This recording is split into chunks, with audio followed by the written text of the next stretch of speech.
기도하시겠습니다. Gracious God, let the words of my mouth and the meditations of our hearts be acceptable in your sight, we pray. 아멘. 2주 전처럼 제가 영어로 먼저 설교를 하고 그 다음에 한국어로 설교를 하겠습니다.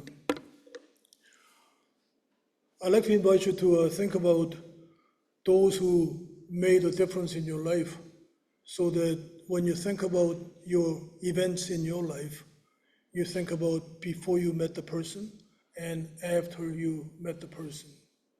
Those who are teachers, mentors, and people you met in the church as well. For me, as I was preparing for the sermon today, I was thinking about one of the ESL teachers I met in 1976. She was an Irish Canadian, and she was relatively young.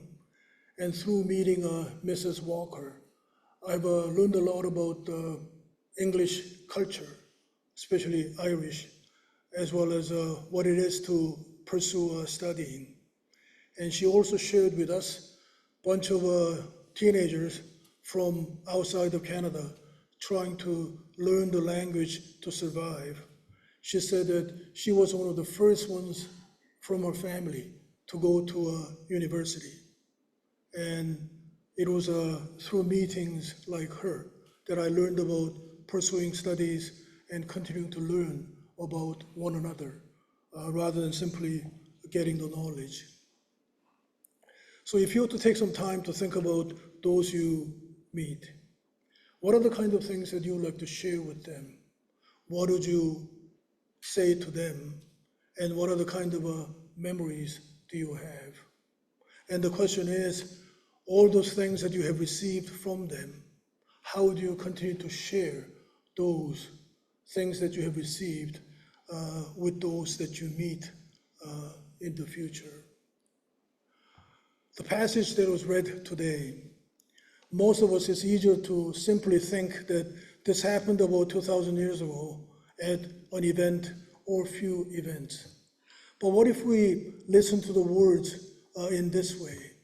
That these were core values that Jesus and his disciples and the communities after the death of Jesus simply began to share.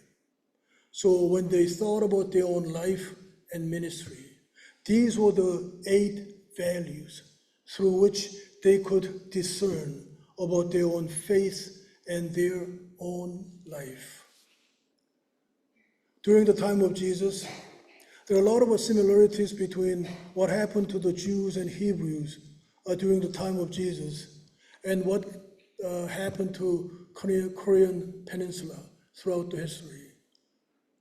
Jesus was one of those colonials, while Roman Empire basically talked about Roman peace, Pax Romana, as in peace for the Romans, as if their peace will guarantee peace for everyone. The colonials had a very different experience. Roman peace for them was brutality, violence, and the kind of life that they had to sacrifice for somebody else.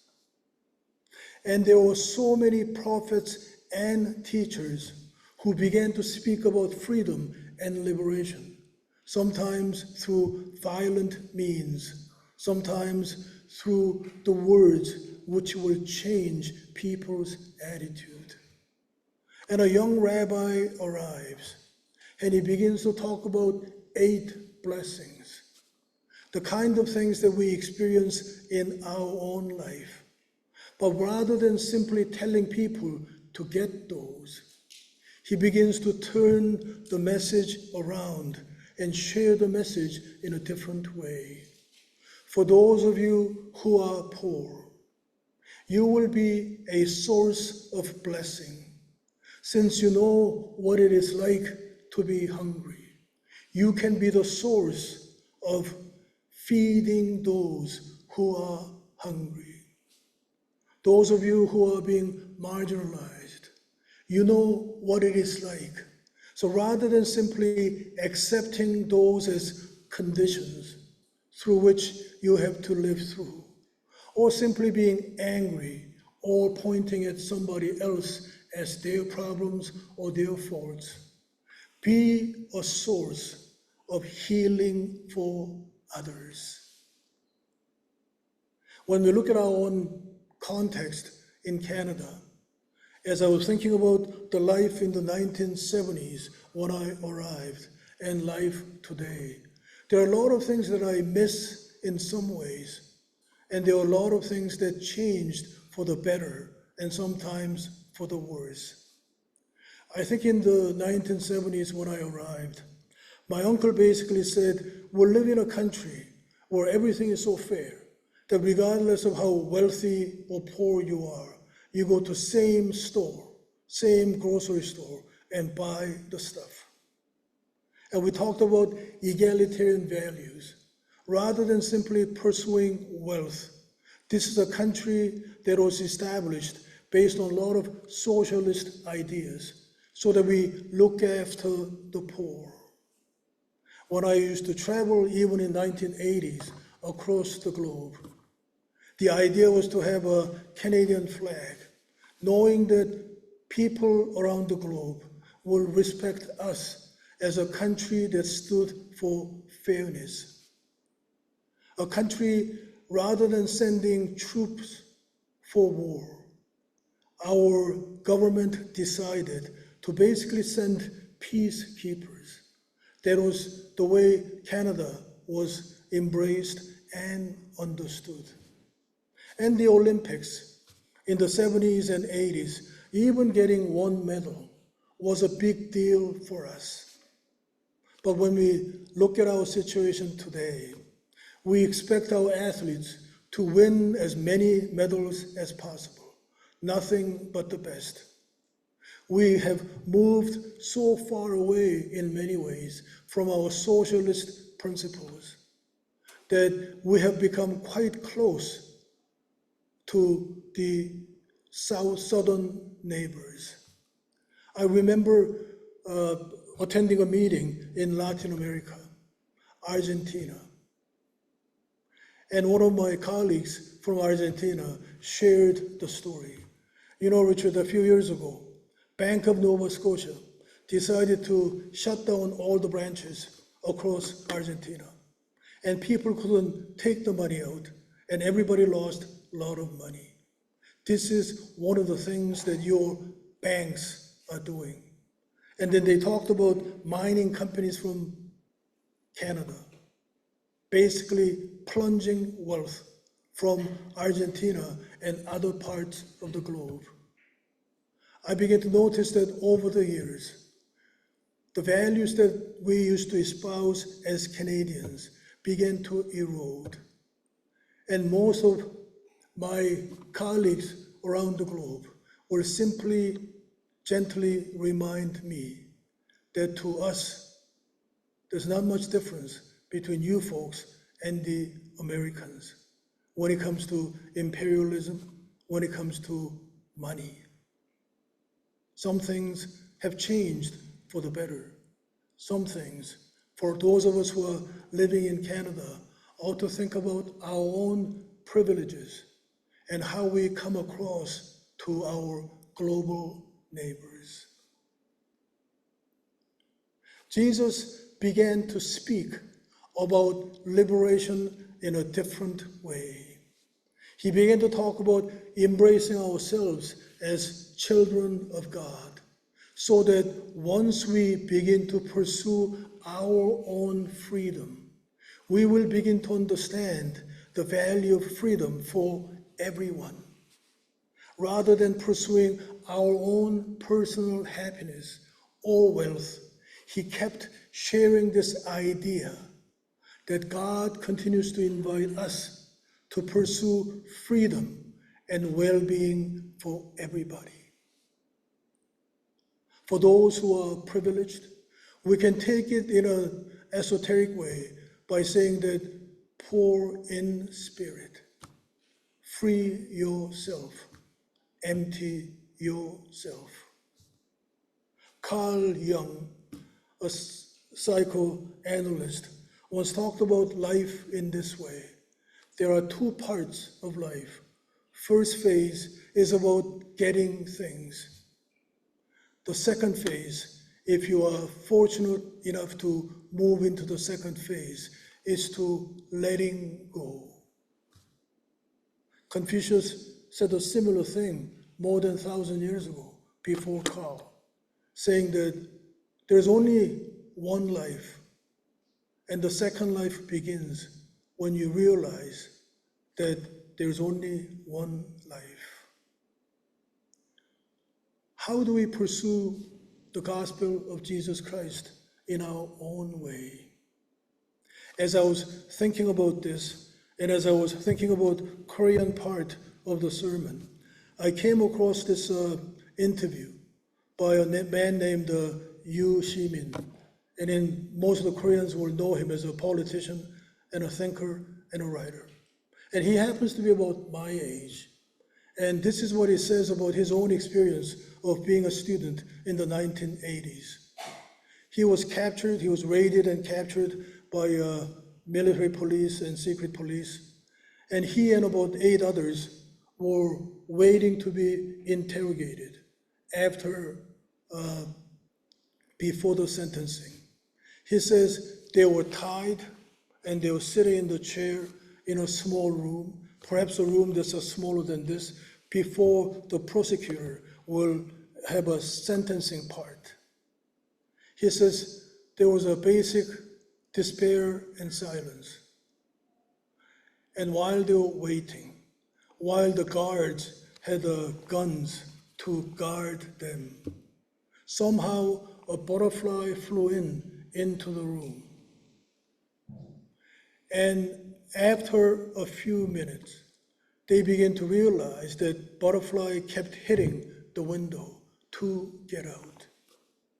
Nobody dared to move, because if they decided to get up and move, the police officers may beat them.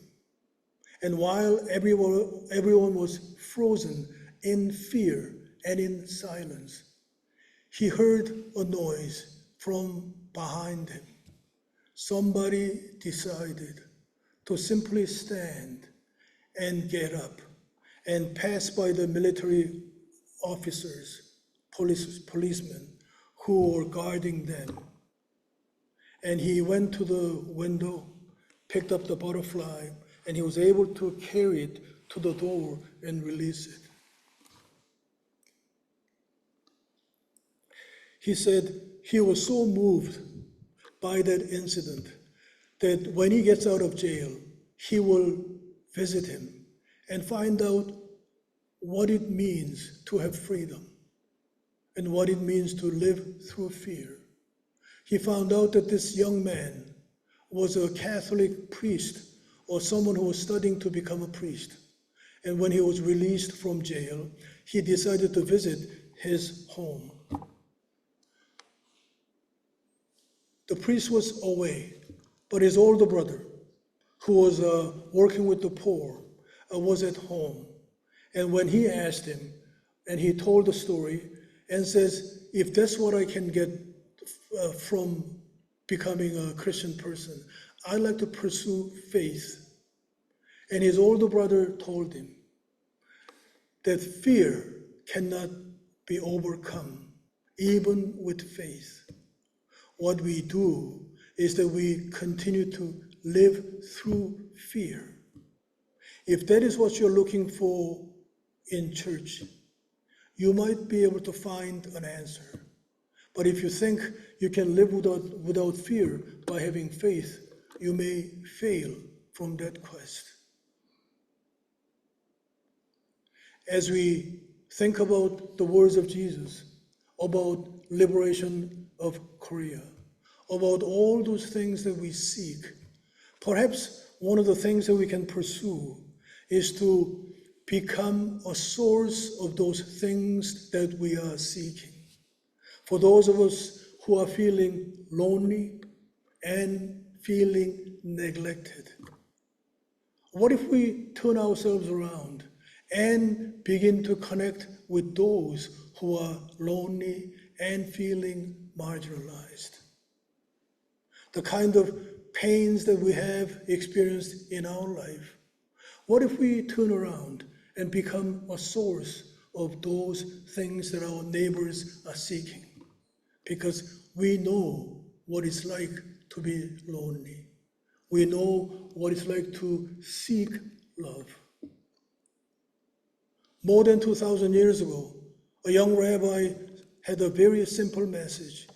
Be the kind of messenger that you are seeking the message from. Rather than simply living in despair, be a source of hope. Rather than simply seeking compassion and complaining that nobody's giving us compassion, be that source of compassion. Amen.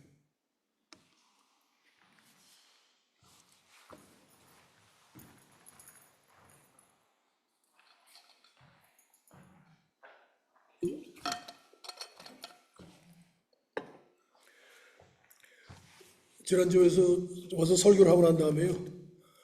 2주 동안 한국 노래를 많이 들었어요. 그래서 좀 한국말이 좀 기억이 좀 많이 나게. 근데 기억나는 것은 수고나 한문밖에 기억이 안 나서 얼마나 도움이 될지는 모르겠습니다. 하지만 한국말을 자꾸만 들으려고 하다 보니까 제가 항상 좋아하는 가수가 정태춘 씨하고 그다음에 장사익 씨, 그다음에 김민기 씨. 그래서 근래에 보니까 김민기 씨 노래들을 다른 가수들이 불러가지고 이렇게 40주년인가 무슨 주년에서 나왔더라고요. 그래서 오늘 한국어 할 때는 좀 도움이 됐으면 좋겠습니다. 옛날 생각을 하다 보니까 기억나는 게 있습니다. 1985년에 제가 신학교 들어가기 전에 토론토 연합교회에서 장로님들하고 당의원들하고 인터뷰를 했습니다. 신학교에 들어가기 전에 학위만 끝나는 게 아니라 3, 4년 동안 또 인터뷰가 계속 있어가지고 하는 건데 첫 번째 관문이 있는 지교회에서 당회에서 통과를 해야지 제가 안수 받을 수 있는 시작이 되는 계획이었습니다. 아직도 기억나는 게 질문 중에 제가 김익선 목사님인지 아니면 어떤 장로님이 저한테 그런 질문을 하셨습니다. 최전도사는 노래를 잘하냐고 그래서 제가 죄송하지만 제 노래를 못합니다. 그러면은 악기를 피아노나 뭐 기타를 칠 수 있냐고 그래서 저는 악기도 못하고 음악도 못합니다. 그러니까 당의원들이 제가 생각할 때는 한 1분 동안 가만히 계시다가 한 분이 저한테 질문을 그렇게 하셨습니다. 그럼 최전도사는 노래도 못하고 악기도 못하면은 도대체 어떻게 목회를 할 거냐고 저한테 질문하셨습니다. 무식하면 용감하다고 저는 목회에 대해서 전혀 몰랐기 때문에 저는 당당하게 대답을 했습니다. 저는 설교는 잘할 수 있다고 생각합니다. 저는 말을 잘하는 것만 생각을 했지 목회를 하려면 뭐가 필요한지 전혀 몰랐기 때문에 그래서 그 생각을 하니까 그게 40년 전 얘기인데 어떻게 보면은 모르면은 상당히 용감하다고 생각을 합니다. 예수님이 사시던 2000년 전에는 현실이 상당히 힘들었습니다. 그들 조상 대대로 항상 힘들게 살았지만 로마 군정 밑에서 그게 상당히 긴 시일을 통해서 로마 제국이 원하는 평화는 로마 제국 사람들한테는 평화일지 모르지만 식민지로 사는 사람들한테는 평화보다는 분열이고 형벌이고 상당히 힘든 삶이었습니다. 수많은 사람들이 예수 같은 사람들이 나와서 없어지고 처형당하고 그런 와중에 또 하나의 젊은 생각을 가진 사람이 이야기를 하기 시작합니다.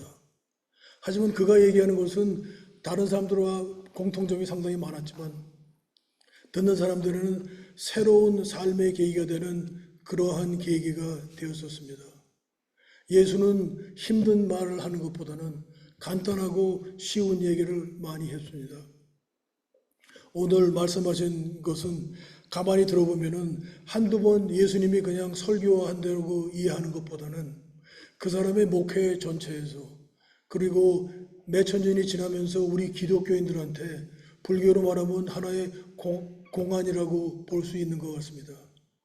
여덟 가지 복을 이야기하면서 자신이 어떻게 그것을 그런 교훈을 통해서 바꿀 수 있나, 그러한 현실을 통해서 어떻게 희망을 갖고 살 수 있나, 거기에 대해서 생각을 해보라고 그러한 가르침이라고 생각을 합니다.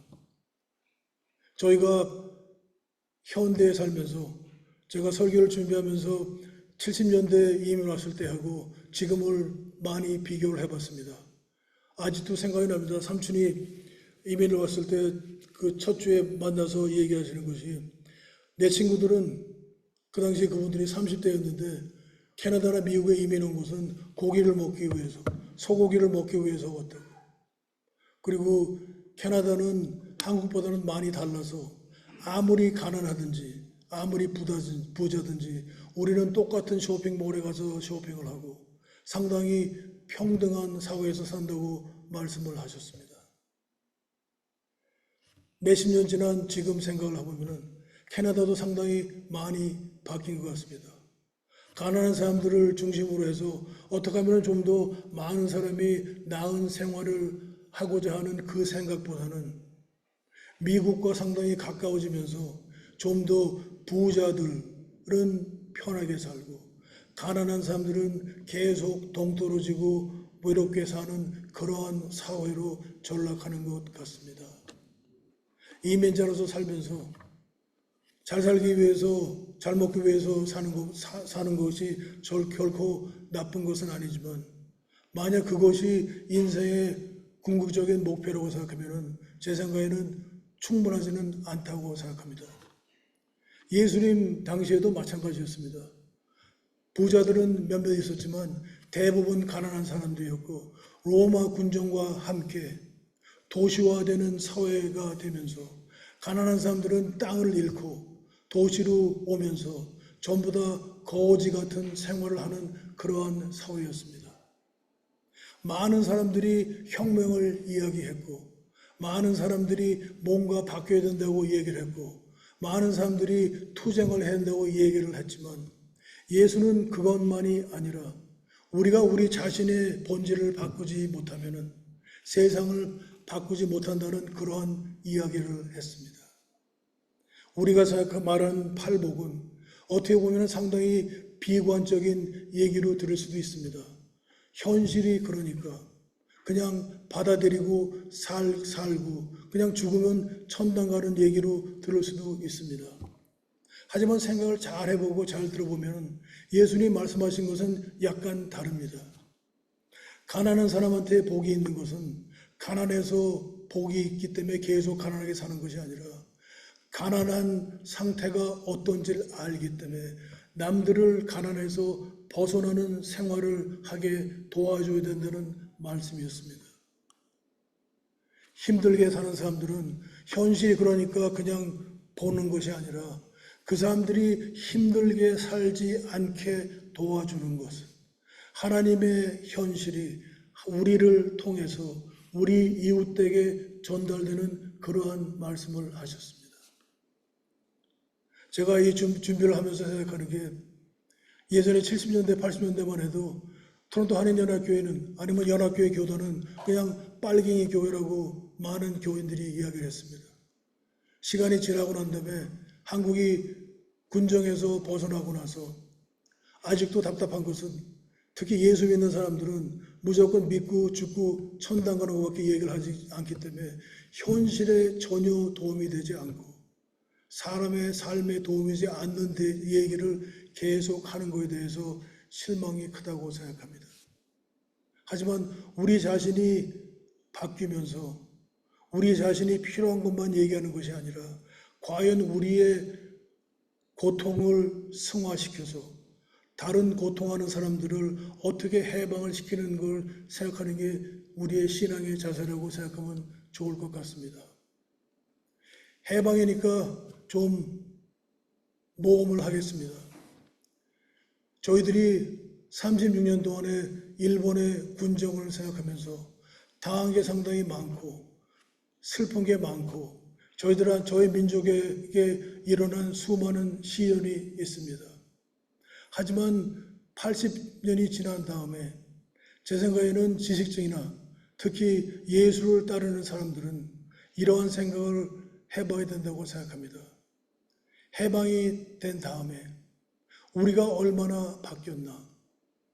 일본 사람들이 우리한테 나쁜 짓을 한 것을 과연 우리는 해방이 되고 나서 그런 짓을 똑같이 하지 않나? 우리가 얼만큼 36년의 군정을 통해서 배운 것이 무엇이고 우리 이웃에게 똑같은 행동을 하지 않나에 대해서 반성을 해야 된다고 생각합니다. 예전에 그리스에서 만난 회의에서 제가 그런 얘기를 한국에서 오신 신학교 교수님들한테 그런 얘기를 했습니다. 외정시대를 얘기하는 것은 중요하다고. 역사를 기억해야지 실수를 하지 않기 때문에. 그래야지 우리가 다른 나라한테 속국이 되지 않기 때문에. 하지만 우리의 행동을 보면 외정시대 때 일본 사람들이 우리한테 한 것도 문제고 하지만 우리가 일본 식민지 안에서 식민지인으로서 일본인으로서 만주나 필리핀에 가서 학살을 한 거에서 참여를 하고 거기에 대해서 우리가 반성을 하지 않고 다 일본 사람들이 실수했다고만 얘기를 하면은 그것은 뭔가 바뀌는 게 없다고 얘기했습니다. 그리고 월남 전쟁에 얘기했습니다. 우리가 우리 자녀들을 월남에 보내서 자유라는 이름으로 보냈지만 우리는 거기서 전쟁을 하면서 수많은 사람들을 학살을 했습니다. 우리가 우리의 잘못을 인정하지 않고 바꿀 수 없는 삶을 살면은 항상 모든 것은 남의 탓으로 돌리고 우리가 바꿀 수 없다고 생각합니다. 예수님은 제 생각엔 그러기 때문에 무조건 투쟁만 얘기한 것이 아니라 우리가 항쟁을 하면서 우리의 독립을 이야기하면서 하나님에 대한 신앙을 얘기하면서 우리 자신이 하나하나 바뀌지 않으면은 우리가 지금 손가락질을 하는 나쁜 사람들의 행동을 똑같이 하기 때문에 그것을 바꿔야 된다고 말씀을 하셨습니다. 제가 70년대, 80년대 토론토 연합교회를 생각하면은 그곳은 하나의 지식층들이 생각할 수 있는 기회를 주는 장소였고 예수를 믿는 것이 무조건 천당 가는 얘기를 하는 것이 아니라 얼만큼 현실적으로 우리 자신이 바뀌고 우리 이웃에 대해서 뭔가 나은 삶을 살게 하는 것을 생각하고 서로 이야기하고 논쟁하고 그리고 실천하려고 노력하는 장소였습니다. 예수를 믿으면서 이웃을 생각하지 못하는 것은 큰 실수라고 생각합니다.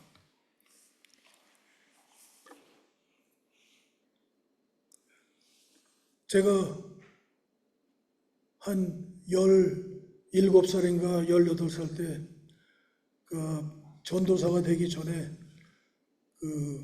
토론토에 있는 기독교 청년 모임에서 회장을 했었습니다.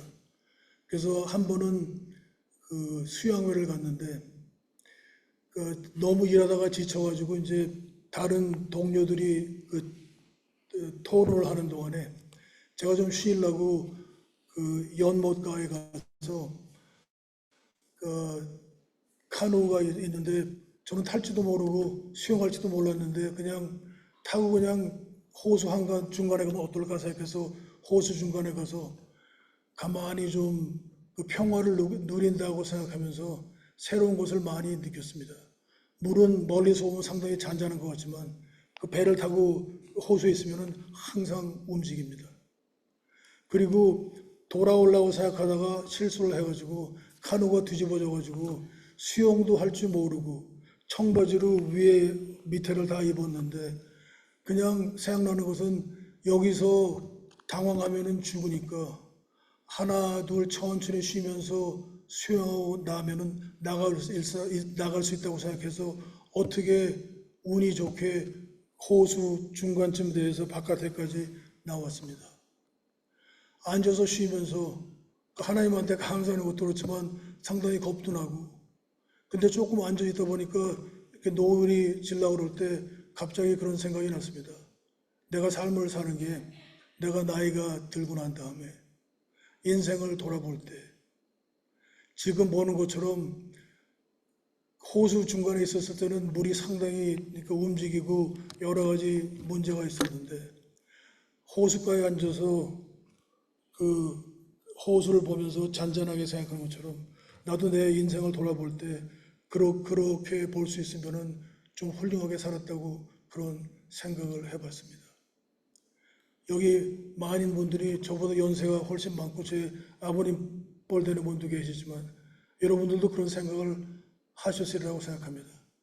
인생을 돌아봤을 때 여러 가지 우여곡절이 있었지만 슬픈 곳에서 정차하는 것이 아니라 깊은 곳에서 정차하는 것이 아니라 인생을 돌아볼 때 하나 두 개 보면서 나는 나 나름대로 최대한 노력을 하고 최대한 사랑을 베풀려고 살았다면 행복한 삶이라고 생각을 합니다.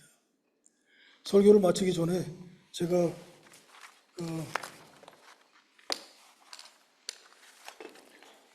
여러분들이 아실지 모르지만 시를 하나 생각했습니다. 제가 볼 때는 어떻게 보면 축도가 될 수도 있고 여러분들한테 하나 나누고 싶어서 준비했습니다.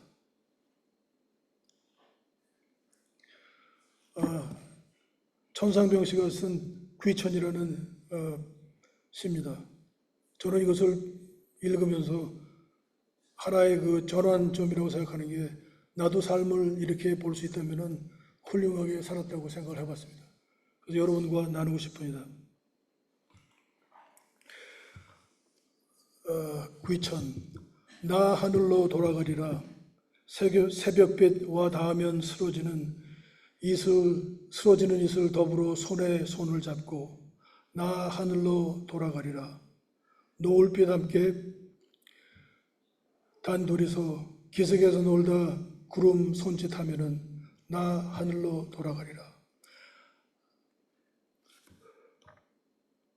아름다운 이 세상 소풍 끝내는 날 가서 아름다웠다고 말하리라.